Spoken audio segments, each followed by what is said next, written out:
Hi, welcome to episode 23 of the American Tributaries podcast, where to break out of the bubbles we've all been living in these last few years, we are using modern technology to explore the various currents of people in our great country, kind of like a 21st century Lewis and Clark journey. I'm your host, Michael Whidden, and thank you for joining me in this exploration of America. If you enjoy listening, please subscribe on whatever platform you're using, give us a like on this particular episode, and check us out on Instagram at American Tributaries Podcast. Today, I'm thrilled to be joined by Shantana Simmon. Shantana and her husband own a farm in. I knew this before. I keep wanting to say East Rapids. It's Eaton Nope, it's Rapids, Eaton. You Michigan, got it. which is in the middle lower part of Michigan, about 10 miles or so south of Lansing. It looks like on a map. Shantana and I met through Braver Angels, which is a group I've mentioned multiple times on the podcast. They were founded in 2016 and were formed to build bridges across the political spectrum in our country. Shantana and I met through a program they have called like one-to-one conversations, where they allow people to talk with other people in the country that are in a different community of theirs. It could be by race, could be by politics. In our case, it was under, I guess, the trying to bring an urban dweller like myself living in Brooklyn, New York, with somebody like Shantana who's living in farm country in Michigan. So, long-winded way of introducing Shantana. Shantana, thank you so much for joining me today. How are you doing? Good. Thanks for having me, Michael. Oh, thank you. So I noticed on Instagram, I guess it's funny, like when you think about wearing somebody else's shoes, right? Like, so I saw on Instagram, you were very excited about rain coming. And it looked like you guys haven't had that for a while. In the city, rain just means inconvenience and having to grab an umbrella. Mm-hmm. For you, it means something very different. So what's been going on with that? So we have been, I don't know that we're officially in a drought. Lay people use that term, and it actually has a pretty specific meaning. And I know that for a long time we've been headed towards one. But just on a smaller level, our farm has been thirsty for a long time. And I think the people in our small towns in this area also know, if they're really into their lawn, that things have been pretty dry. Um, it's also interesting. I know, Michael, I was sharing with you before you started recording that, we're building a new farm. We took advantage of just some of the movement that happened in the real estate market over the last year and a half. And we took that as an opportunity to move our farm, which, if any of your audience are farmers, even if you're not a farmer, that sounds crazy. It really is crazy. And I don't know if I would sign up to do that again. But it means that we're currently building a new farm in a new location on a bigger section of land. And so we're really still getting to know the area, even though we only moved about a half hour south. The soil conditions are different. The climates, the microclimates are a little bit different. And so it's kind of new to us this year to see that all of the surrounding areas will just get hammered with 2, 3, 4 inches of rain, and we'll be really excited, like, this is what we've been waiting for. And we go to the farm and we check our rain gauge, and we would get like a measly half inch, which, for the fact that we raise pastured animals, and it's just really important for us to be taking good care of what's growing in those pastures. They've just been parched, and so we finally got some rain about a week ago, and it was cause for jubilation, and we got more yet this week. So still not great, but better than it was. Well, congratulations, I guess. That might, Thank I you. imagine that I wish I could say something more profound than that, but Well, it's interesting too that, and I want to say that, I'm trying to remember the name of the author. She wrote Animal Vegetable Miracle. Her name escapes me right now, but she talks about how people who don't live on farms will complain about it raining, and farmers will hear that and think, "Oh my gosh, you have no idea! Like, we're just desperate for rain for food, right?" yeah. So what kind of pastured animals are you taking care of? So we raise grass-fed beef, so cattle that we don't feed them grain at all. So we like to joke that we're ranchers, but really we're grass farmers because we need to make sure that we're taking really good care of the land so that it's growing those pastures and that forage for our animals. We also raise pastured pigs. Pigs are a little bit different in that they can't really thrive just on grass the way cows would or bulls would, so they get augmented with some other feed. And then we also raise chickens both for meat and for eggs. Okay, wow. And how much like land? How many of each of them do you have, and how much land do you need to take care of those? So the new piece of land is just under 30 acres, and that's a huge jump for us. Our last piece of land was just under 13, so we more than doubled. And if I can nerd out a little bit with you, it was Yeah. also exciting because the new piece of land has a mix of pasture, wild, and woods. So my family, we heat with wood. We cut wood in the winter. On Saturday morning, we are out spending a few hours cutting wood to feed our wood stove because it provides heated air, but also our hot water. And so at our old place, we were making these partnerships with farmers and landowners around us to go cut wood on their land because even though we had almost 13 acres, there were no woods on it. Our new piece of land has some woods, so we can be um, just going into our own woods and kind of cutting up what's already fallen or just kind of searching for trees. We're in a big emerald ash borer area, so a lot of the ash trees have died, and so sometimes we'll be falling those trees for cutting up and heating with. So that's the land part, that's the nerdy part. And cattle, I think we're at 11 right now, and that includes one bull. And that's always a hard decision for a ranch to decide, are you going to keep a bull on site and does it make financial sense to do that? Or do you want to rent a bull for when you need them for breeding? Mhm. But a lot of farms will do AI, which in this case means artificial insemination, where that's kind of the IVF route. So it's much more intensive. You've really got to be watching your animals really closely for signs that you got to get a vet there to do the AI, or some farmers do it themselves. And then pigs, we have 12. And then chickens, since we moved to the new farm, we haven't gotten layers yet. We wanted to have better infrastructure in place for them. Those are the egg layers. But we do have broiler chickens right now. And right now we have about 25 that we do at any given time.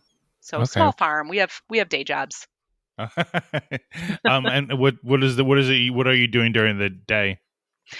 So I work in staffing. I work Mhm. for a large staffing firm. So I help connect people with jobs. Spend half my time finding and talking with really great candidates who are looking for work. And then the other half of my time I spend talking with great companies who they want workers either on a contract basis or what's more common right now, they're wanting to hire permanently and they're not having a lot of help on their or a lot of luck on their own, and so they come to Mhm. us. And then my husband, he's an electrician, and he's actually the electrical inspector for the local university, Okay. Big Wow. Ten University. I, That's I don't important in even. these parts. Yeah, I'm not even gonna touch that. I just know the Big Ten now stretches like across the country. That's about all I know. Yeah, that's kind of a new thing. We're all, in middle America, we kind of laugh at that. That seems kind of weird to us, but So do you do a normal office day and then you come home and you got to put on your overalls and your like and become a farmer for the rest of the day? yeah, yeah, it takes up a lot of our time. And in fact, my husband ends up putting a lot of his vacation time towards the farm too. He's great. He likes to say that we're 50-50 in the farm. He works way harder than I do. Just, he's more comfortable with the tractor than I am. I had kind of a bad experience with that to where I don't touch the tractor. Even though I'm like a strong feminist and I love the idea of myself using the tractor, I just don't. I let him do that. But I handle all of the marketing. So pretty much I do the clean stuff and he does the dirty stuff. You're talking to a city person. Like for me, I'm not even handy. Like I can barely put like cleaning fluid into the car, for the windshield wipers. So Right. anything beyond that, I guess I'm the driver, so I'd be driving the tractor if we had one. But we don't need Sure. one for our 1,100 square foot apartment. No, no. It's a whole new world when you need a tractor, that's for sure. Yeah. So like how rural is your area? Like how far away are your neighbors? How close are your neighbors? Neighbors are pretty close, closer than we probably would love, but we bought as much land as we could afford, and so we can see neighbors. We're pretty much surrounded by neighbors, but we're far enough away to where legally my husband can still hunt during the hunting season. For people in your audience, if you're from one of the Midwestern states, November 15th is a state holiday. You can't get anything done on November 15th because it's opening day of hunting season. We're far enough away from houses and neighbors to where legally he can hunt on the property, but we have to be pretty careful. We can't just be anywhere on the property because then you would be too close to a house. And what kind of wildlife do you have? And is any of that wildlife actually like a threat to the livestock? Yeah, yeah, that's always a big thing that we have to watch out for. So a lot of deer. We've featured that on our Instagram account when we saw. I don't know that she was a fawn. I think it was a younger doe that we met one summer night when we were out there doing chores. But we've also seen evidence of fox. Probably coyotes as well, although they tend to be more elusive. We've definitely seen some groundhogs, um, and typical stuff, trouble in the garden with rabbits and things like that. But Okay. yeah, nothing really exotic for here. Although I think people are sometimes surprised by how common coyotes are. I know I was surprised when I moved to a farm and realized that they were living in the woods behind my house, and I always thought that that was more of an up north thing. Are I mean, forgive me. Are coyotes dangerous to people, to your animals? Like what? Um, they could be. We've never worried about it a lot, although I think you had seen, Michael. We recently lost our dog to an accident a couple months ago, and part of the reason that we had gotten Scout was that we had had a situation where a coyote had come close to the house and gotten one of our chickens. And so they're not existing in such numbers where you would really worried about it, but I guess it theoretically could happen that if the pack is big enough, they probably could take down a dog. Wow. So all of our animals are protected with fencing and there's electric around the fencing. Our chickens for meat, we protect in chicken tractors, which are really large cages basically that's on the grass, and you move it constantly so that they're always on new grass. So it's a way of letting them forage and be wild animal or be animals, but that they're still protected. Our layers, and that's why we haven't gotten them yet, those we typically do let roam free. And so there is a certain number every year where you'll lose. I always say in February, that's the big month where we lose a lot of layers because everything in the wild is getting pretty hungry at that point. So yeah, I mean, we have respect for it. We're definitely aware of it. At our old farm, we had even more pests, things that were pests to the farm, but lived there because we had a pond. So we dealt with a lot more like muskrat and mink and things like that. Oh wow. Yeah. So why so you already had a full-time job. Why why get into farming? It seems that seems Yeah. rather like, masochistic. Yeah, no, I have times where I think that too. My husband and it's a second marriage for both of us, and it's one of the things that brought us together. It was one of the things that we built our life around. We both love the lifestyle. Really love even cutting wood in the winter. That you're waking up on a Saturday morning knowing that you've got to get bundled up and go out into the snow and cut wood. We really like that. It's just a nice way to um, exercise and getting outside, but I've even further appreciated just how much it forces me to pay attention. Like it has a direct impact on me, the fact that all the ash trees are dying.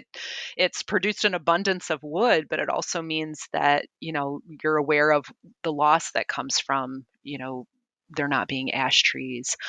Um, and I would say that that's true of just about everything. That, spring means we've got calves being born. Spring means we're going to buy pigs because we don't breed our own pigs.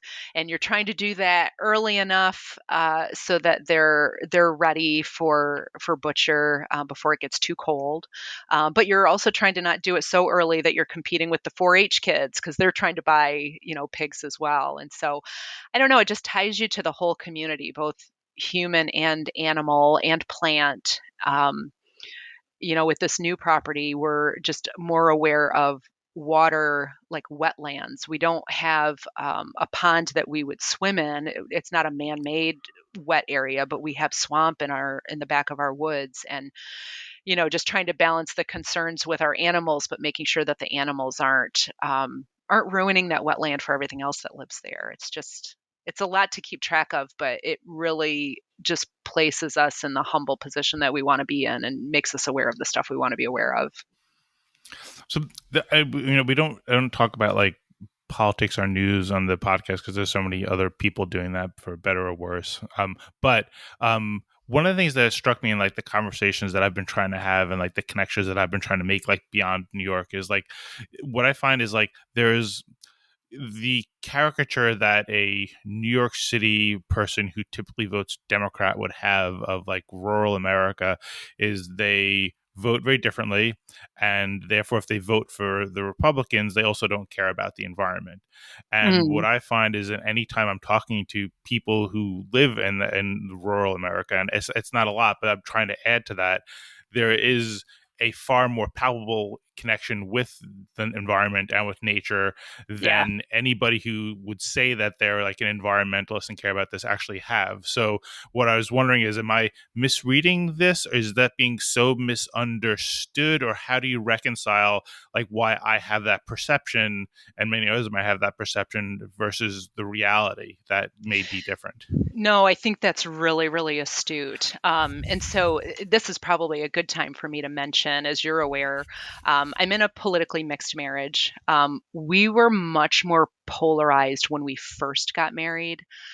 So we got married in 2016. So you might be aware that that was a difficult time for a Yeah. politically mixed marriage to come Yeah. together.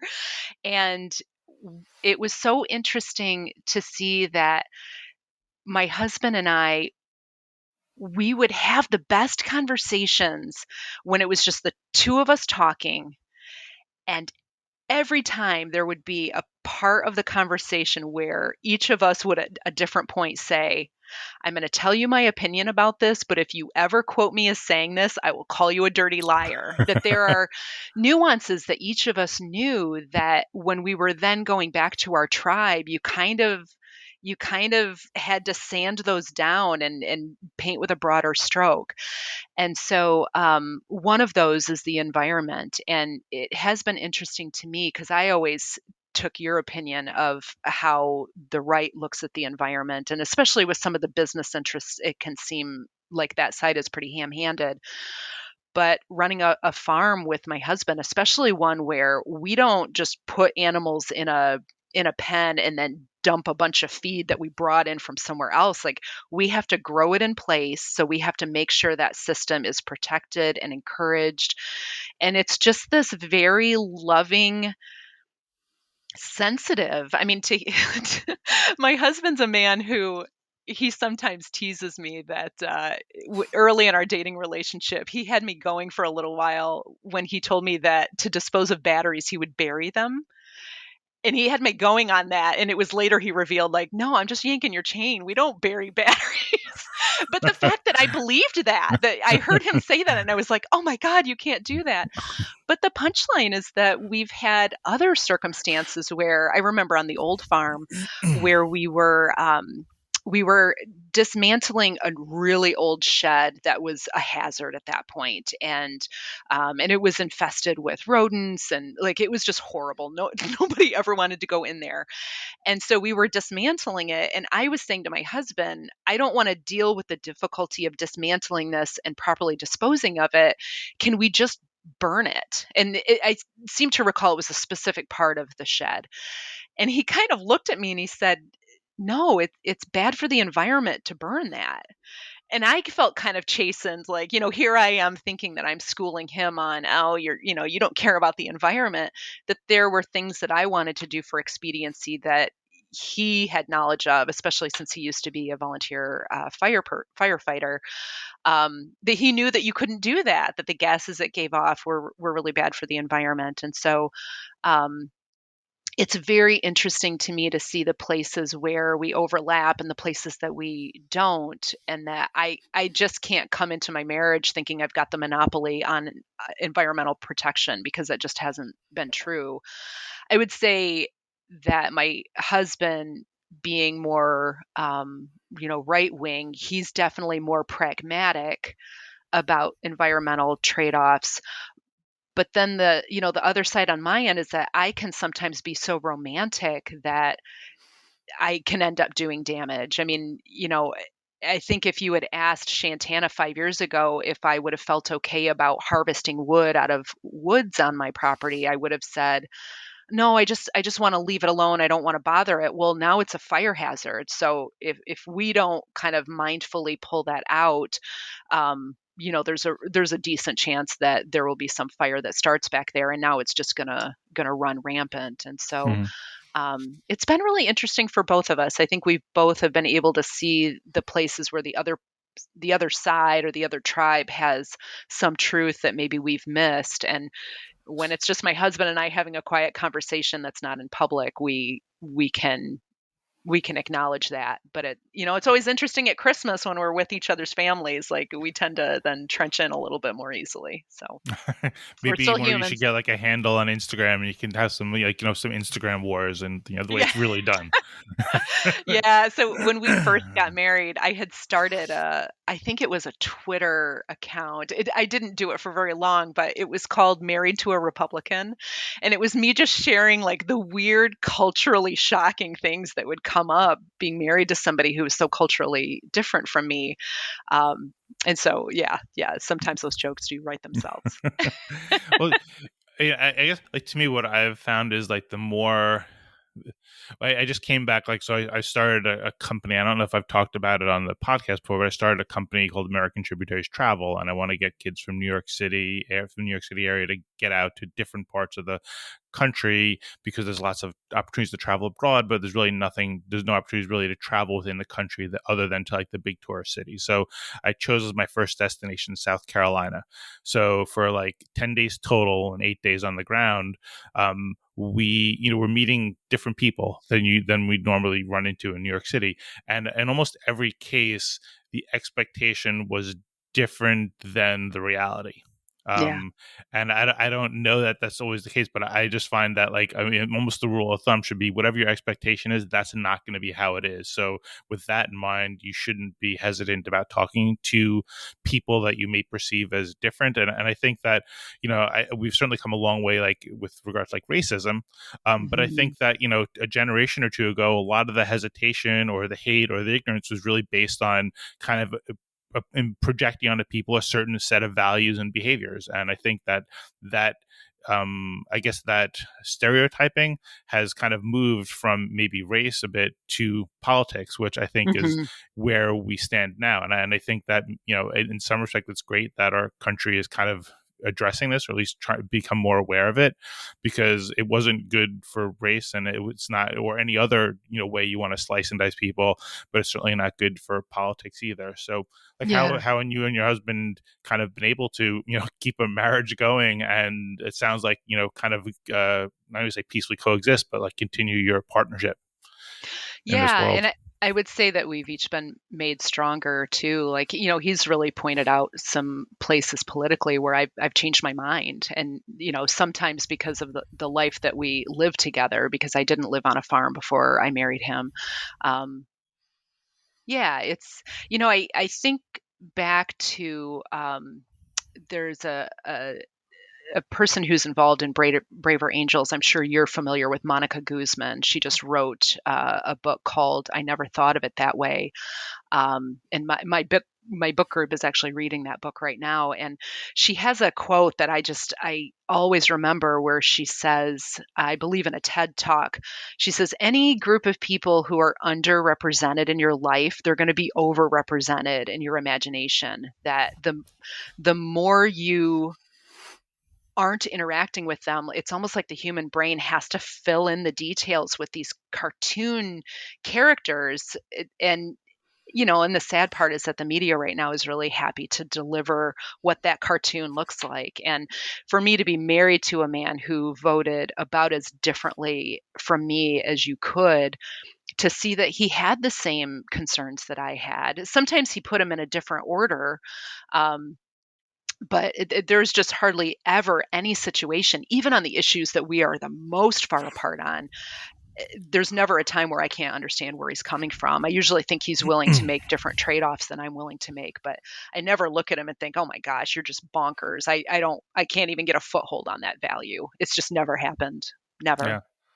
What I've found, like, as I think about like that, and I've basically turned off the news as much as I can. In other words, I've turned it off unless I Yeah. happen to see a newspaper that's being sold someplace. But I'm not reading the newspaper. I'm not watching news. I'm really not looking for news on even on social media. Is more because there is value. I think like individual journalists are doing good, meaningful work that matters, but I think Mhm. that the overall like larger ecosystem of like news delivery has become hijacked by people who really aren't interested in anything other than like votes or eyeballs Mhm. or clicks or getting your money. And if the way I think large systems seem to work is you just become a number. So I think that to me, like if you're a politician, it's not good for you. You've already spent so much money acquiring people as your voters. You don't want to keep them in the middle ground where you could lose them. So you need to have them come over to your side. So you need to make sure that they are scared of the other side and that they feel dependent on you. I mean, that to me is like how I Yeah. kind of look at all this stuff. And I resent that. And I've actually been, when I get email, text messages or anything from politicians, I say, like, I resent the fact that you're trying to raise money by Yeah. fear, because that's not the healthy way. I'm sure it's happening across both sides. I just know it happens on the left or the Democrat side because that's where we've given money in the past. So that's what I'm Sure. seeing, and Sure. I think that if they're doing it on both sides, we're all being kind of like we're all getting this false sense of like polarization.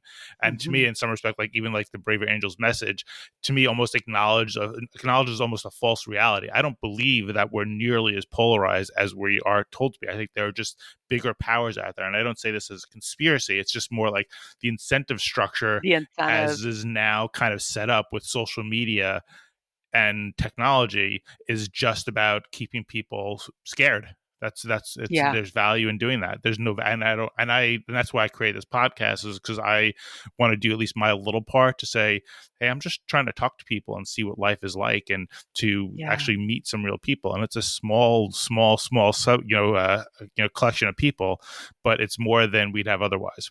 Yeah, absolutely. Absolutely. I think you're absolutely right. I know my husband and I kind of laugh, after every political dust up, some of the Supreme Court decisions that came out at the end of the term this year was a great example. We would get this flood of political mailers, and, he would get his and I would get mine, and we would just kind of look at them and go, wow, they just really want us to hate each other. Yeah, And we have those conversations on the couch. I don't need to guess what his perspective is, and it's not nearly as crazy as what my folks want me to think. yeah, yeah. So, It's hard to resist. um, and so, was there a point, like, did you guys have to do something different, or was it just kind of just the natural state of your relationship that got you to kind of get through this stuff, or did you have to say, hey, we need to do X, Y, or and Z or something? I'd love to give us credit, and I think we deserve some credit that we genuinely cared about each other. And I put the asterisk that, I'm a leftist, but I'm very fiscally conservative. And so that already gave me a framework from which to see that a lot of the things that I might support culturally, I don't always support just to how it's going to get executed with government and with money.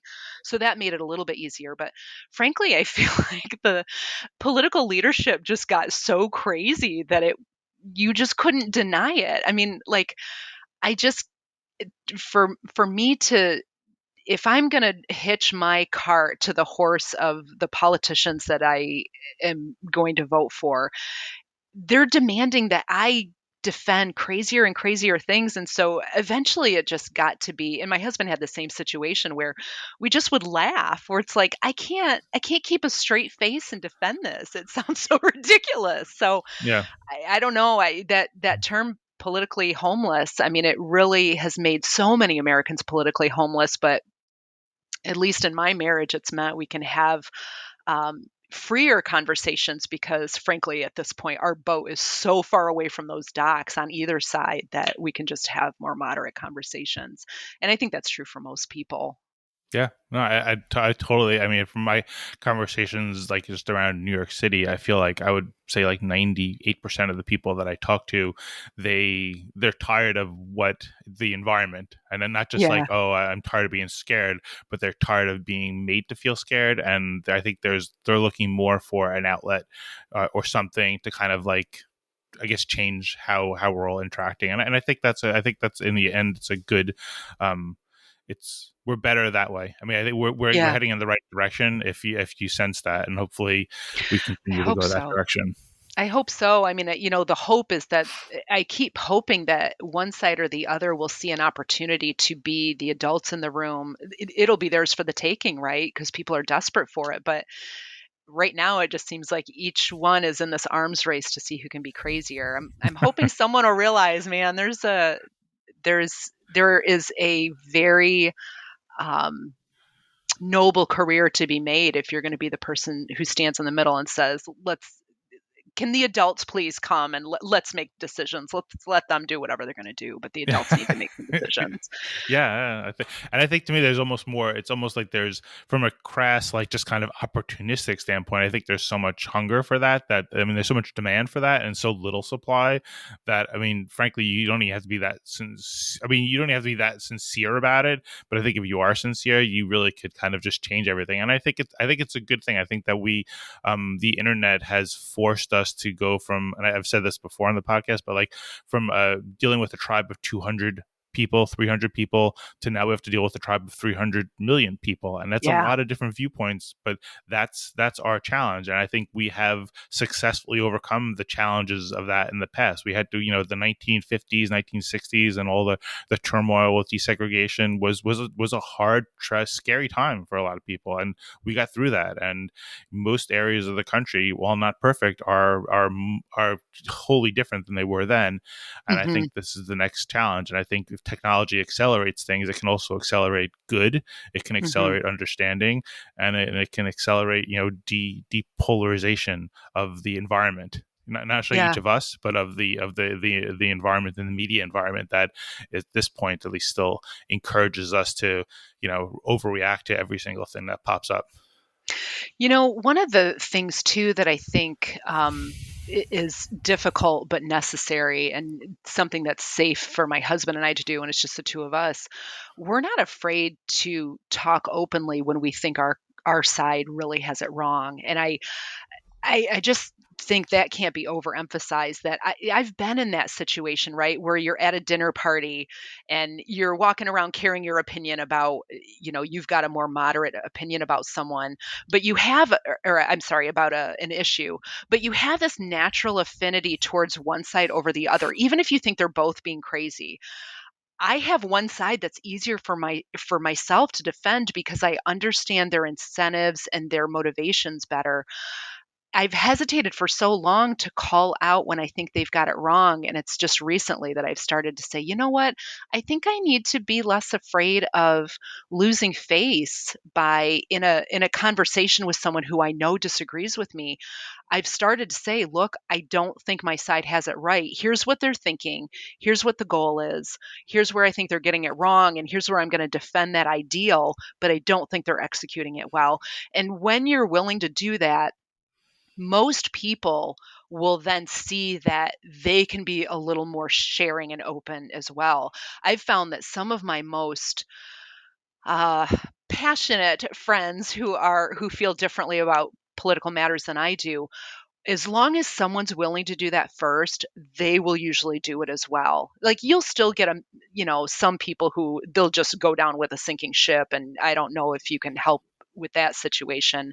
Um, and I guess I don't tend to be surrounded in my friendships with people who aren't willing to call it when they see somebody having it wrong or even just partly wrong. I think that maybe that's the key is don't be afraid to call it if they have it partly wrong. Like I'm just not going to defend crazy if I think they've got a little part of it right, but the whole execution is wrong. I'm going to have to call it lest Hmm. I be misunderstood as thinking that that whole package is a good idea. Yeah, no, that's 100% true. I've found that I guess the hardest thing though is a little bit, especially if you're like politically homeless, like you had said, is it's almost sometimes you also have to in talking within your own like usual community. Um, Pushing back on things that you maybe took for granted before can be almost more Hmm. challenging than like reaching across the aisle. But like what I find is like what I how I see things now is that there's really not that much that people are advocating for that is necessarily there's less that is so outrageously wrong than we might think. It's more just a matter of like what's being emphasized or what's being like not spoken about. Like you know what I mean? Like I think that to me is like a lot of it's like I don't disagree with what you're saying here, but what about this? Like this. So Yeah. and I don't know if that's really a productive dialogue, but I just feel like a lot of times it's just like yeah, no, you're right there, but you're just not also acknowledging those other things. It's not as simple. And I think like when you Hmm. start to me at least embracing the fact that most things are pretty complicated without simple solutions without simple kind of like rally cries, you know, to kind of push people to, you know, they're complicated. I feel like I can at least process things better, understanding the complexity and also trying to have a Yeah. little humility about the fact that I just don't understand this whole issue as well as I could, and maybe nobody can. Yeah, yeah, that's absolutely true. And it's interesting to me too to see how many media outlets are picking up on the story. I have to think that there was a study that was done recently, and that's why everybody's talking about it. How how widely we misunderstand each other. Like these studies being done on asking Democrats what they think the average Republican is like and how much money they make and what their education level is and just how disparate it is from what the reality is. Just again, they're underrepresented in our life. So we've drawn this cartoon and now we've got studies that are showing just how far off base the cartoons are. Yeah. I hope that continues to help too. Yeah. Well, so to go back to the farming though, the cartoon of a farmer though is it's a pretty hard life. Is it? Well, Is we it have a day hard jobs. life?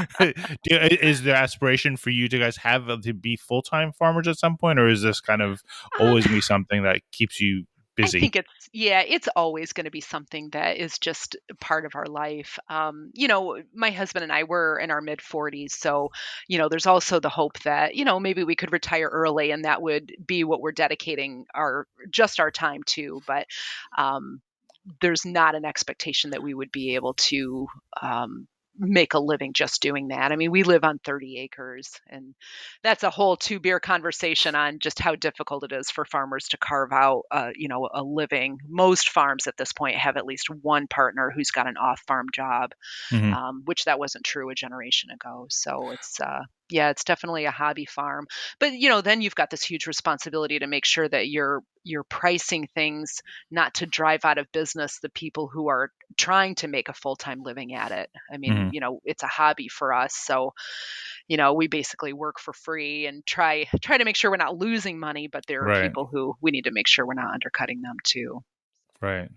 Um, so when I was in the wine world, there was one thing I tried to share with people on like how you can afford more expensive bottles of wine, Mm, and I would say to them like, if you're going to shop for wine, the default mindset is like I don't want to spend more than $20 for a bottle of wine, and what I would tell them is that's a mistake because one, you're only shopping a very small bandwidth of wine. You're only buying bottles from like $17 to $19, $20, but you're also missing a lot of other fun things that can be either really cheap or a lot more expensive. So instead of buying things only at $20 every time you come to the wine store, buy with an average. Like sometimes buy 30 and sometimes buy 10 and you average mm, 20. So I say that to say like, are there any ways to kind of like reframe your food budget to be able to support like more small farmers versus just, I mean, because look, I got to feed a family of five, and right now there's only one of us working a full-time job. So I go sure. to the store, I'm not looking for organic, I'm not looking for pasture raised, I'm really frankly looking to see what can I afford. So is there Yeah. any kind of tricks that you've come up with of how to reframe things to be able to support the small farmer?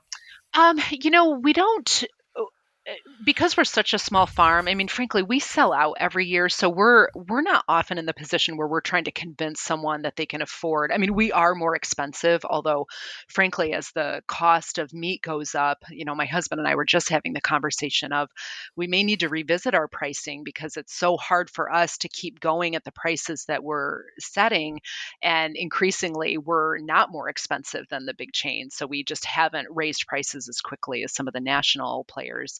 But I will say that most of the people that we work with, they will share with us different trade-offs. Like I know one family, they make the investment in our meats because they're convinced that going all natural, and that's not a legal definition. I feel like I need to Yeah. footmark that. Mhm. Um, that's where the most bang for their health buck goes, and then they supplement by just being really intensive on growing their own produce, so they tend to stay with produce that can only be raised in, we're in agricultural zone 5, so that's how their family manages to do it. I know some families will buy a certain amount from us, and then when they run out in the year, then they're shopping for the rest of their meat like at a Sam's Club or a Costco or whatever. So everyone does seem to have an approach. The fact that we only, like, you can't call us at any given time and get our meats. We deliver once a year. So, we're sold out of beef right now. We still have pork, so people are still placing their pork orders. But if somebody wanted beef right now, I couldn't give it to them until, probably 2023 in the fall. So What I think a lot. quantities? How large is the what people are ordering? So the beef, you can't go any smaller than a quarter, and that's a quarter of an animal, right? So about Wow. 150 pounds of beef. So, Wow. people have separate freezers, which in Michigan, it's practically, the national bird, right? Everybody's got a freezer in the garage or the basement. With pork, we sell in as small a quantities as half, which that's about 100 pounds of meat, give or take. Um, Sometimes we have little weird things happen where we might have some meat available. Like I know last year we sold some Christmas bundles where somebody could buy, I think it was 50 pounds of a mix of beef and pork. So that's one way for somebody to be able to do a smaller amount. But Mhm. even with our chickens, like you can't just buy one whole chicken from us. You have to buy four because we deliver. So we need to make sure that it makes sense for us to deliver it to you. I don't, chicken I So see maybe possible. I don't know if I see the yeah. pork or the beef making its way to Brooklyn. Yeah, He's yeah, not for me. these are Michigan quantities. But, we kinda have a little bit more pride in being hardy, right? And so for a lot of people, that means having a freezer full of meat, and that you've got meat taken care of for the next year. Yeah.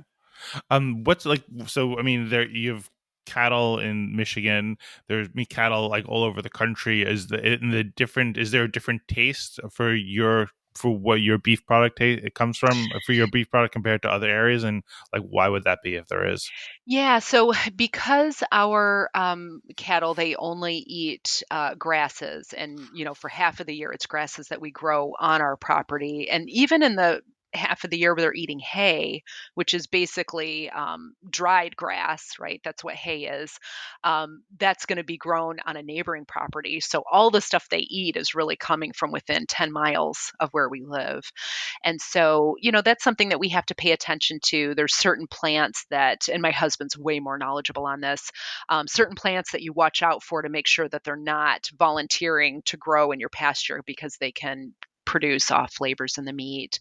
I know that beef that's raised out west, where, obviously they're just the flora is quite a bit different out there, the topography is different. The thought is that the beef out there tastes quite a bit different. With pork, they aren't only pastured, so they do get some grain fed to them. So there's probably a little less swing on that front. Chicken, that's probably where you see the biggest difference in texture. Just it's hard to go back to grocery store chicken after you've had like a free range chicken because the texture is so much more substantial than like grocery store chicken just feels really mealy and mushy. Similarly with eggs, like once you've baked with farm fresh eggs, I always think of, when if I'm like at a family member's where I'm helping them bake and I go to crack an egg, I always overhit it because our shells are really rigid. Like you've really got to break it open, whereas a grocery store egg, it just kind of crumbles in your hands and the whites are really watery. I mean, just those things I think really make an impact on people when they can really really see it.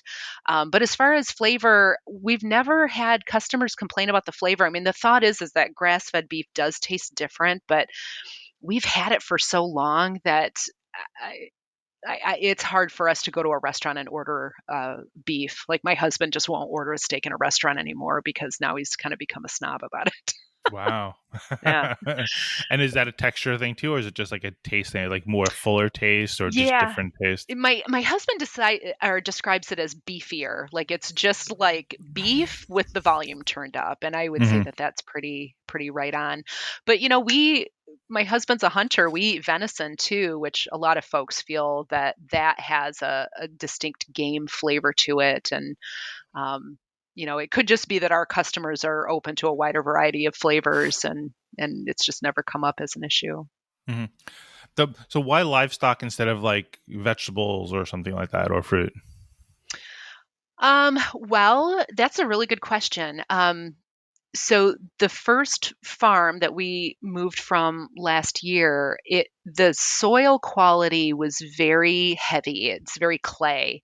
And so in order to grow vegetables on that kind of land, you kind of have to work against nature.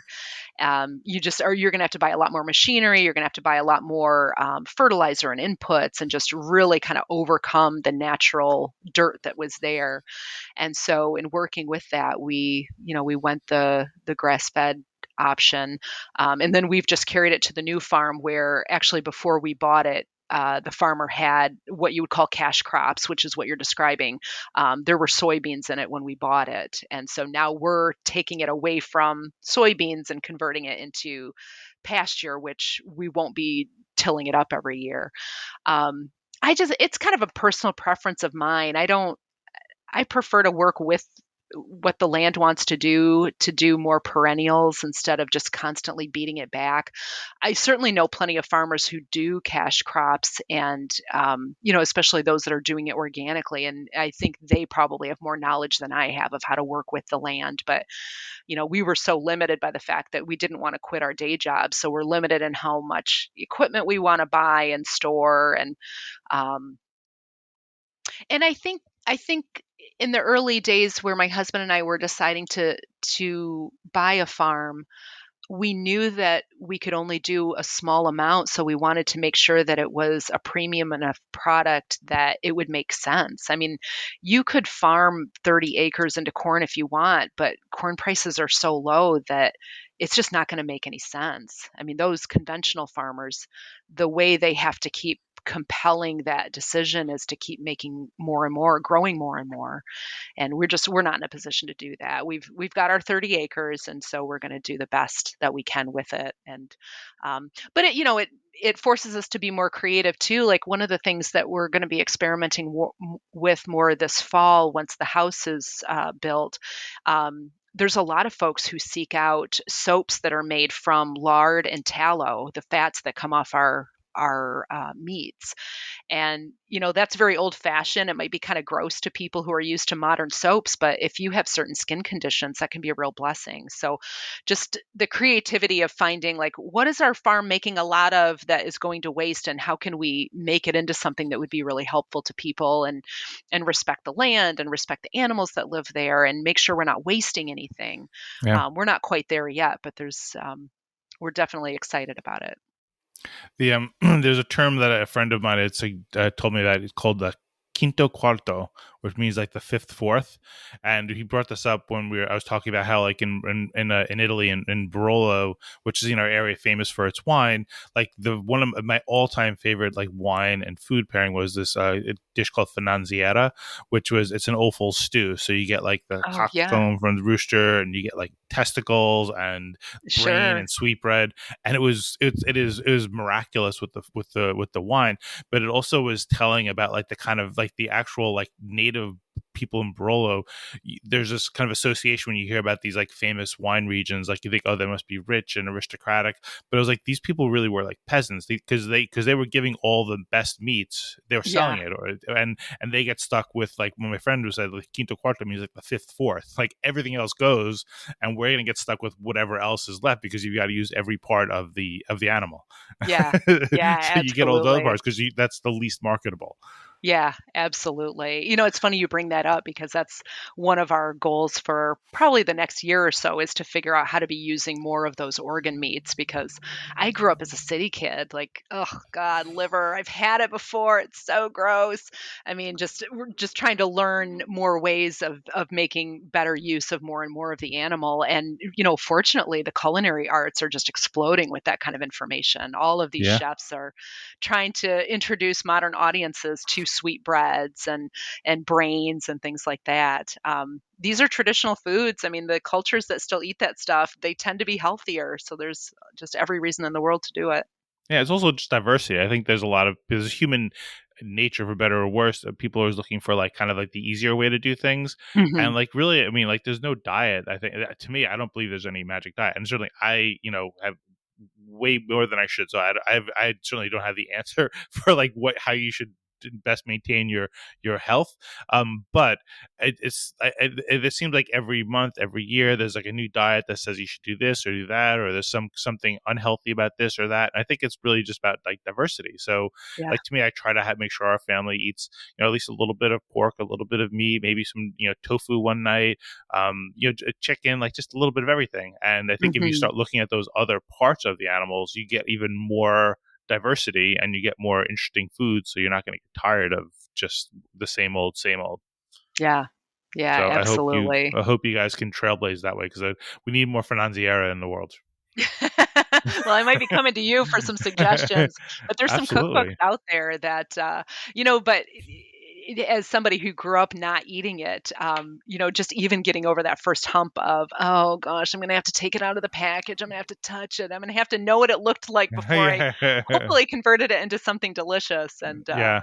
But I'm committed. I mean, especially with, all of us are focused on just trying to get more from less. I mean, that's an obvious way for our family to do it.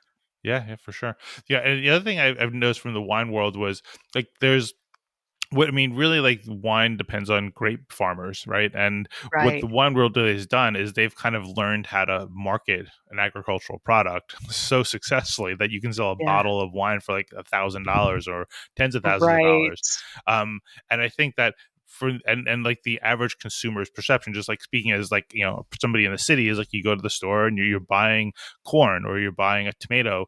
And I mean, there's certainly a level of marketing where it becomes disingenuous, but I think like I find that people want to know the stories. Like people did want to know about like, what does this great farmer do? What does their family do? And whatever. And I think that would apply, I think, to like really a lot of the agricultural products too, is, you don't, I mean, first, like talking about the different varieties or different kinds of beef. Like I think what sold was people who sensed a sincere purpose, like Mm-hmm. purposefulness in what they're doing, and Mm-hmm. thoughtfulness in why they choose a certain kind of cow or a certain kind of pig over another, why they have a certain kind of grass over a certain kind of, over a different kind. So I don't Mm-hmm. know if that helps, but I feel like if grape farmers were able to kind of increase so much, put so much added value into what they sell, then there's Mm-hmm. certainly opportunities to sell. Now, I don't know if that's really good for the food chain in the long run. I mean, who knows if it Sure. is to kind of like fetishize and or inflate prices of food.